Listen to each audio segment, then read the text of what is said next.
my background with eBay is I deal with a lot of micro businesses, small businesses that start at the kitchen table. Sometimes I refer to them as accidental retailers, and you might kind of relate to that perhaps. You sell a lot of stuff, you make a bit of money, and you don't quite know how you got to that level and not quite sure how to get to the next level, and you keep doing what eBay tells you, and eBay keeps changing the rules, and the reality is that the marketplace on eBay now is extremely competitive.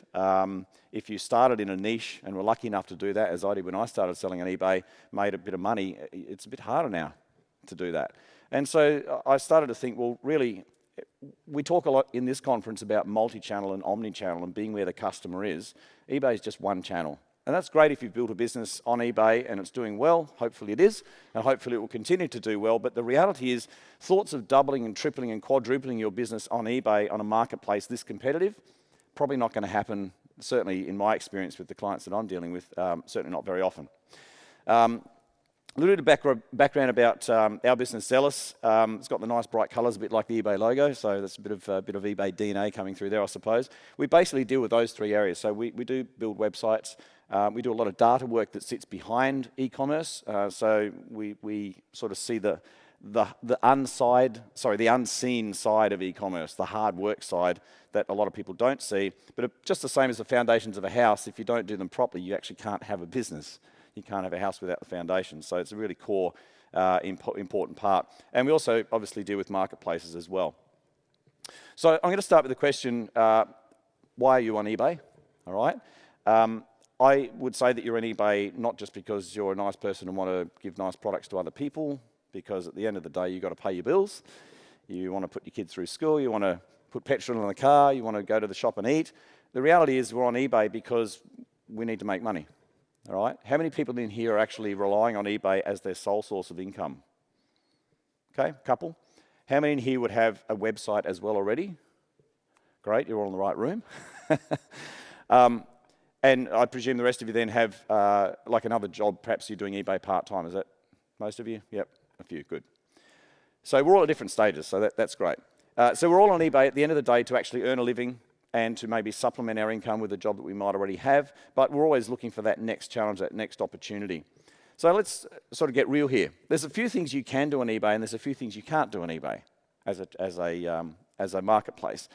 You can obviously sell your products not just in Australia, but globally. That's pretty powerful, especially if you're starting from the garden shed or the kitchen table.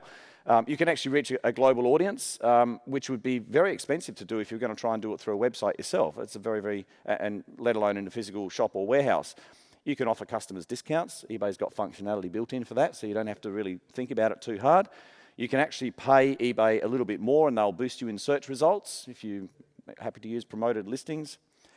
You can pack the orders however you like. It's your choice. You can put them in nice pretty boxes or old, whatever you like. You can send out a little brochure with those and put your details on there and your brand and your logo so that customers maybe think about you and remember you next time.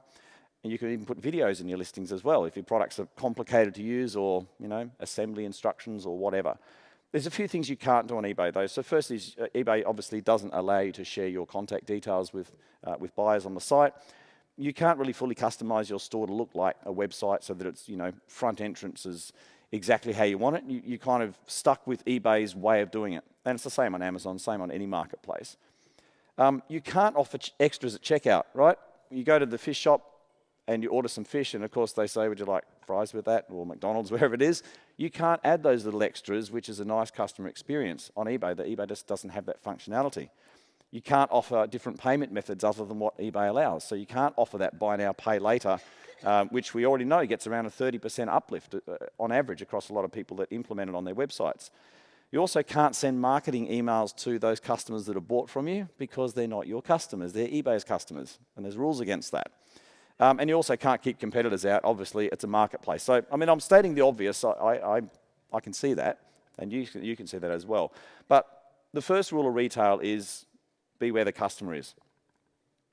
So if your customers are on eBay, that's fantastic. But the reality is that 1 in every 2 Australians is buying something on eBay every year, at least once, if not more. So half of all Australians that are online are actually on eBay, but they also don't only shop on eBay. They shop in other places as well. So the question is then, where are your customers? All right? So it's not just eBay, and that's the whole purpose of what we're getting at here. All right, here's a question for you. This is perhaps a little bit one-sided because I put up a picture that's making you cringe as a small person selling on eBay maybe, but do you consider yourself to be a retailer?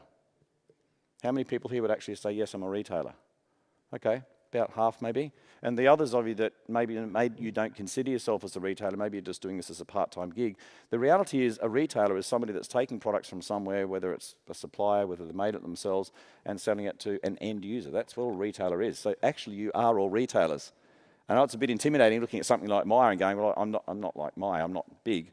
But you can be a micro retailer, you can be a small retailer, but the principles are the same. The same way you treat the customer, the same way you talk to the customer is the same as what Myer is doing with their millions of dollars and their big teams and big budgets. You're just doing it more in a more agile way. So we talk about multi-channel. Officeworks are a terrific example in my experience of a business that really understood multi-channel very, very early on. I remember when I was working at eBay, it's probably about 2011. In fact, it was a Channel Advisor Catalyst event. And I got introduced to one of the managers at Officeworks who was working with them at that stage, and they wanted to come onto eBay. And of course I was working for eBay, so I'm like, awesome, that's great, come on. I presume you're only going to put some of your products in there because obviously they've got a lot of products. And he said, no, we'll put everything on eBay. And I was pleasantly surprised, but I was a bit shocked as well. I said, that's not usually what we hear. Why are you saying you would put everything on eBay? Because I mean, you know, one pencil, shipping might be a bit expensive. Anyway. His response was gold. I'll never forget it to this day. He said, well, we are Officeworks. We don't care if the customer walks into a store. We don't care if they call us on the phone. We don't care if they come through our eBay store, our website. They can fax us an order if they've got a fax machine. We don't care. It's the same products, the same prices. We're Officeworks. That was a really mature and advanced view of what a multi-channel retailer was at that stage. And of course, you know, we probably engaged with a number of their channels. That's really what we're talking about. Now, you're not necessarily going to go and create all those channels. If you started on eBay and built up to a certain point, what's the next step? Well, the next point is this. Let's say I'm shopping on eBay and I come across this wonderful shop that I've never heard before. It's all branded up and it's got Officeworks, really cool logo. Sticks in my mind. They've got some great products. I buy something. They send out a box and it's got the logo on it and it's got a nice flyer in there saying, anywhere Officeworks, we've been around for however many years. Great story. And I'm like, that's cool. I buy from them again. And then I go and search for them on Google. And I get that. Instantly, I'm like, oh, they're just an eBay seller. All right? So I understand how you might feel, saying, oh, I only sell on eBay. No, don't cut yourself short. You're a retailer. You might only be on one channel now, but there is a bigger world out there. And the thing that I'm sort of pointing at here is that the customer wants to engage with your brand, wants to engage with you because you've given them a great experience through the marketplace, and now they can't. And that probably does more damage to your brand than if you actually had a website that nobody even bought from, all right? So let's explore this concept of having your own website and as opposed to a marketplace store. And I use the example of an offline situation, an actual shop, physical shop, and then liken it to the online world. And this is sort of how the table works. So in offline, in a physical shop, you can have your own shop down a side street somewhere where the rent's cheaper, but people don't drive past. Or you can go in a big shopping centre like a shopping mall like Westfield, where the tenancy is high, but there's a lot of people walking past. So what you're paying in rent, you're not paying in advertising. See the trade-off there. It's exactly the same online. With your own website, it's your space. You want to move a pixel from here to here, you can do it. You want to put a different picture up every day, you can do that. There's no rules against your space. You've got total control. There's no competitors on your website. You don't have to have advertising of them, with customers coming in suddenly saying, oh, there's a better price over here, like you do on the marketplace, right? So that's pretty cool. The other point I've got there is about failures being less visible. That's perhaps an interesting one, and if I can say it in a positive way, we do make mistakes, or maybe we sent out the wrong product and the customer wasn't happy with us, but other customers can't see that. Because they can't see that, I would consider that to be an advantage because, hopefully we learn from our mistakes, but the reality is that we're not being penalised for it, and other people saying, oh, I'm not going to buy from them because they've got bad feedback, for example, like you do on a marketplace. You can own the customer. You can market to them. You can run your own sales. You're not running to anybody else's agenda. On an eBay store or a marketplace store, the buyers are already there searching. You do have advantages of secure payment systems, much less fraud. You don't have to worry about that. You've got reporting tools. There's protections. you can see the positives. But on the negative side, the negatives are again quite different. So on the eBay store, there are very high standards. You know, if you're a top-rated seller, that's pretty amazing because that's very hard to achieve. Don't expect that it is easy, it's not. But there's also transparency. If you stuff up enough times, you've got a feedback record that's available to the public. Anybody can see it. And no matter how good you might be doing now, if you've done bad in the past, that can actually haunt you and stick around for a while. On a website, you don't have that issue. There's buyer protection, which you could argue is working against you as well. Intense competition, of course. Whereas with your own website, nobody knows it exists until it exists. You know, abc.com.au, nobody knows that exists until they hear about it or find about it or find out about it or go looking for it or somebody tells them about it. So that means you've got to generate the traffic yourself. You've actually got to go out there and either advertise, fall in love with Google or whatever it happens to be. So a website's a great way to go, a great sort of next step for a business. I've found a lot of clients that we've dealt with have sort of held back from that because it's like, oh, it's very expensive and I've got to pay a lot of advertising. Yeah, it can be. So the question is, when should you launch your own website? I'd say when you've got a bit of that. If I can say it this way, if you expect you're going to have a website on Wix or WooCommerce with a free theme and seriously run a business, you're deluded, without being disrespectful. You don't tow a caravan with a Vespa, right? So you need to be able to afford the costs, and I'm going to go through sort of how the costs break down so you understand. It's a bit like how long's a piece of string, but I'll do my best to sort of break it down for you. So you do need to be able to afford to start a website. You may get a free template. You may be on a free hosting platform, but there's pluses and minuses in doing that. And at the end of the day, you want control over your own business and your own brand and that buyer experience, which is so important, as we keep hearing. So, you know, when should you launch your website? Well, there's a trade-off between time and money, isn't there? The more money you have, the more you can pay other people to save you time doing the things that you'd otherwise have to do. So if you don't have money, you better have a lot of time because you can do it. When I started my eBay store, actually it was about 4 years after I started my eBay store, I found out how to do customized templates and storefronts, and I wrote it all myself with HTML. I did it the hard way. See, I didn't have money. I had time, sometimes into the wee hours of the morning, but you know, that's what you do when you're in business, certainly in the early stages. So if you've got plenty of money, you can pay other people to do it, but you can also come unstuck with that. So I would always encourage you to do as much as you can, particularly in the early stages, but also reach out and get help from people or talk to other people that maybe aren't direct competitors but have gone through that same process and get some tips from them. So what does a website cost? Just to give you an idea. Again, it's a bit like how long's a piece of string, but if I use the analogy of a car, you go and buy a car, let's say that, I don't know, that's what, a $60,000, $70,000 car, brand new. Let's say it's a couple of years old and you've got it for $20,000. Pretty good value, right? But a $20,000 car is pretty useless until you actually have a driver's license and you actually have petrol in it. And then you have to pay for servicing each year and the tyres are going to run out and you're going to have to replace the brake pads. What I'm saying is that the actual upfront cost is not the real cost of the car. You can have a beautiful Bentley sitting in your garage, which costs you $3,000. And like, you little ripper, I got a Bentley for a really, really cheap price, but you're not going to be able to drive it anywhere. It's going to cost you 3 times that to get it serviced every year. I'm exaggerating, but you get the point. Same with the website. Your upfront cost of the website, even if it's free, is not a reflection of the actual cost of that website to your business over the course of the year and beyond. So you can have 2 different focuses on this. You can have a cost focus and say, look, I've only got $1,000. I'm going to get the best website I can for $1,000. That's okay, but you're going to make some big sacrifices to that. And those sacrifices might end up actually costing you some customers who don't end up having as good an experience as maybe they would get. Remembering that you're comparing, or your customers are going to compare yourself with other websites and other user experiences that they have with other people selling similar products. That's the reality. So you might get a free website. You might use a free template. We've just implemented a template. I don't know that I want to do this again in a hurry, but we've just implemented a template for somebody that couldn't afford a custom design, which is what we normally do. And I came to a realization. When you go to these theme forests and, you know, the WooCommerce themes and even Nito has themes and so on, you go and look at them, they all look beautiful. I mean, seriously, all of them look pretty good. Except you're only looking at the homepage. It's all very nice to have a front door that looks great, but when you actually get in the back rooms, sometimes they're not so pretty. And as we've gone through this process, we've implemented this template that the client wanted, and they've gone, yep, looks okay, move that picture there, do this, whatever. Oh, we don't like the way the pictures move there, or there's only one product here, there's a lot of white space, can you fix it? It's like, we can, but it's going to cost you extra because that's the template. So just keep that in mind when you go and look at a template. See if you can actually look at where it's implemented and see how it looks right through the whole site.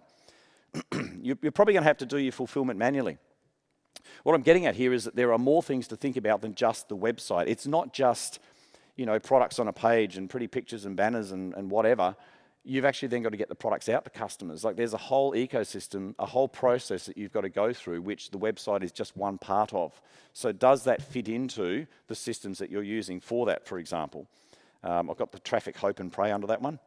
With the buyer experience focus, I'm not saying it necessarily needs to cost a lot more, but you've got to understand, first impressions are made once. That's why they're called first impressions. You often don't get a second chance at that. So if you've gone to all the effort, or let's say customers just magically arrive at your website, 10,000 customers arrive there, and it's not a great experience, next time they see you, that memory is there. They're not going to really want to pay the time. So it's worth getting that right first, even if it costs a little bit extra or takes a bit longer, so that that first impression counts and you actually get a better response. So how much does it actually cost in real dollars? I think I've covered about every possibility here. Like I said, it's, you know, how long's a piece of string? It's very, very difficult to really put a price on a website. It's the same as what prices a car. Well, I mean, they're all over the place. The real question comes back to, what are your needs? What is your brand? Do you have 10 products? We've got a client at the moment that's got one product. One product, a whole website for one product. That's a very different type of website. It's simpler in some respects, but there's a lot more content on that website, a lot more customization that needs to be done to actually tell the story. There's no categories. It's a different experience. Or you might have 200,000 products with a whole stack of drop shippers, you know, like Fung was talking about this morning. How do you set that up? It's a very different way. You could argue that the more products you're going to have in your range, the bigger and more complex the website gets. Not necessarily, but yeah, it's probably a fair observation. Between that $500,000 and $200,000 for a startup cost, the average price that we would be doing websites for custom design, building it, coding it, implementing it, pushing it live, giving you full training, it's around about the $7,000 to $8,000 mark. Just as a sort of ballpark figure. And we're not the only ones that do them, so you don't have to come to us. But just sort of gives you a rough idea. Now, a lot of those are not micro retailers, but they're sort of small retailers, just getting started. Or they've been on one channel, they've been going for a while and doing well. We've had some that have been up to $20,000 plus, which has had quite a few different custom features. And the way that we often say it to people is, your website's not something you buy and then that's it. Your website's actually a living, breathing part of your business that's going to change in time. My wife started her business last year and decided to change this and then decided to change that, and that doesn't look so good anymore. And of course, at some point in time, it all looked perfect, and then the next day, of course, that spots another problem. And she complained, and she goes, well, when am I ever going to be satisfied? When's my website ever going to be finished? And I sort of smartly said, well, never. And that's actually a good thing. You need to keep evolving and changing it. So again, the costs are also in what comes down the track. So if budget's tight, go for a lower end one, but don't go for the freebies. They're going to sting you in the tail. That's my view anyway. Go for something that might be at the lower end. Just get the basics okay, but then be willing to then invest a little bit on it over a period of time as well to actually gradually improve it. Because at the end of the day, you want to get to a really good buyer experience. The running costs, again, can vary. You might get a free, Wix does websites for free, for example, and there's others. Some of the hosted platforms, will start around about $30. Shopify's around $30, $40 or thereabouts. But they can again go up to a lot of money each month, depending on how big and how much support you need, right? Time and money, okay, that big trade-off. But the consideration that will help you, now this is not a plug for Neato as such. We are a Neato partner and we do a lot of work with Neato, but I want to show you this picture because it really demonstrates that a website is not just a website. As I said, a website is part of the whole operational continuum of all the things that you're doing in your business to actually attract the customers, sell them products, satisfy them, and then really take it all the way through to the physical product being delivered and look after them if something goes wrong. It's the whole thing. Plus, you've also got the MyAble and Xero, the accounting side of it. You've got records that need to be kept from this website as well. So sometimes your free apps and your free websites are not really the best answer. And sometimes it's better to wait a little bit longer when you've got enough to actually afford to do it properly. But again, if you look around that sort of wheel and look at all the different things that are on there, okay, eBay's not the only marketplace. I mean, Amazon, you can integrate with Amazon. You can list on eBay, you can have a website, you can be on Amazon and run effectively 3 businesses. That's a lot of work. You've just tripled your workload. Or you can find a system which has the channels that you want, the channels that work for you, the channels that work where your customers are, all in one, if at all possible. It may not be any more expensive. It might cost you a bit more, but you want to be thinking about those sort of things as well. I think of it in the terms of future-proofing your business to a degree. Okay, we all don't really quite know where technology is taking us, where e-commerce is taking us the next couple of years. You know, it keeps evolving and technology keeps changing very quickly, but you want to keep those things in mind. So you've spent your, $4,000, $5,000, $6,000, $10,000 or whatever on a website, and now the $1 million challenge is to get customers. Got your wonderful website. You're sitting out there. Look at my website. It's amazing, but there's nobody around. Who was it? Naomi the other day, yesterday, in her speech said it took her, was it 2 months and 4 days or something before, 4 months and 2 days, whatever. It took her several months before she got her first order. My wife's experience was exactly the same. I think it was about 6 weeks of like, oh, nobody said it's a waste of money. And finally you get the first sale, and then it's another month or 2 before you get the next one. That's the reality of starting a business. You don't start a business on a website, on an address that nobody's ever heard of before, and suddenly get 1,000 customers. It just doesn't work that way. So don't give up too early, okay?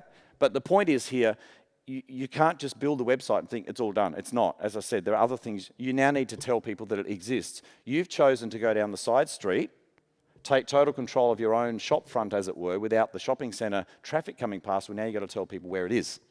And that can either take money or time and effort or all of the above. So think about the retail cycle. Start at the top. First thing you've got to do is attract the customer.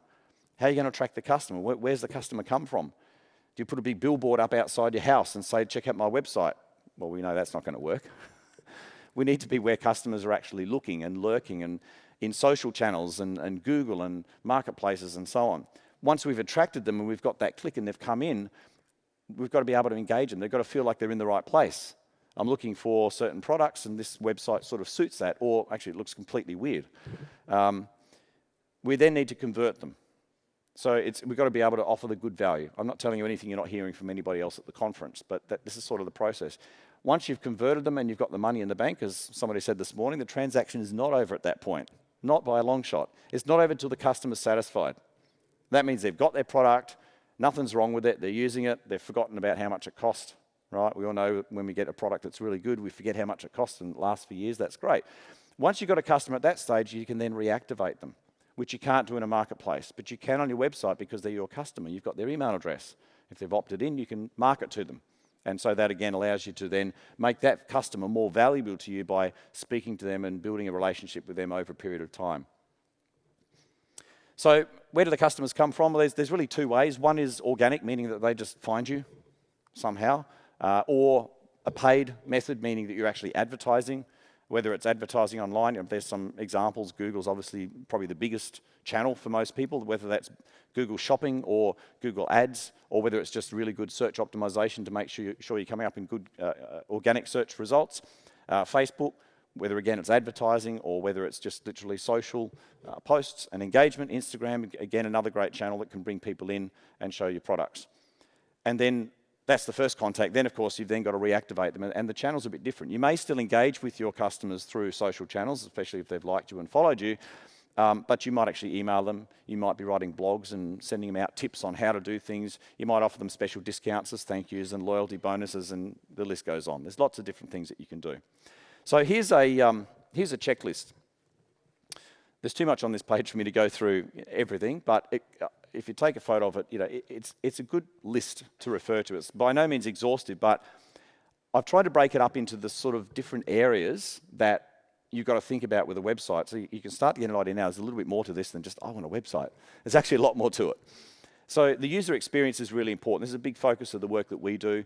Anyone can do a pretty design, but how that customer then moves through that space and gets to the buying decision and engages with your brand and your business is really up to what that user experience is. So how does it look? Is your logo Does it make sense for the business? As John said this morning, he called it when appliances online. Now he can't sell clothing, and he can't sell other things because it's not appliances, right? Sometimes the business name might need a bit of a tweak. We've had clients we've had to do that with too. The navigation menu, is it easy to find your way around? Do you have search on your site? Some websites don't. If you're selling car parts, you probably need a parts finder to make it easy for people, right?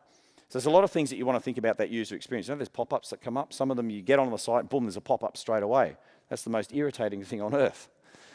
All right, so do you do it based on where the mouse is, whether it's going back to the back button or whether it's on a certain page or whatever? With the data and the content, another big focus of the work that we do is to really make sure that the foundation, the data that sits behind that website experience or marketplace experience actually allows it to do everything it needs to do. Customers can find the information they want.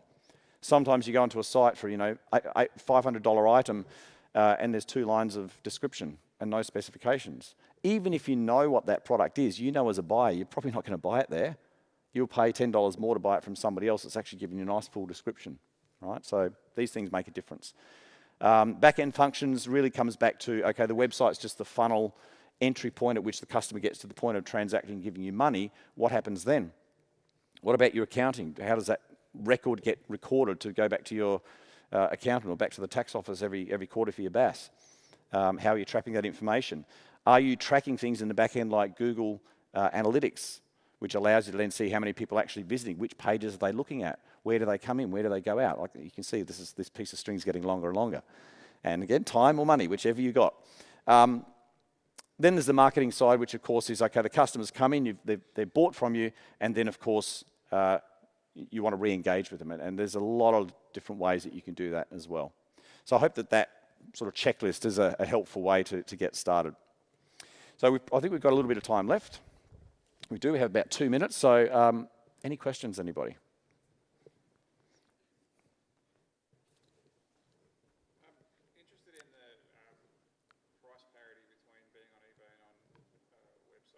Right. I saw a post on the eBay sellers page a while back about someone from eBay had compared his website to eBay and was saying, you've got like 90% price disparity. What's your opinion? So you're talking about the price of the products or the actual cost of running the 2 channels? The price of the product. So if okay. I sell for $10 on eBay, right.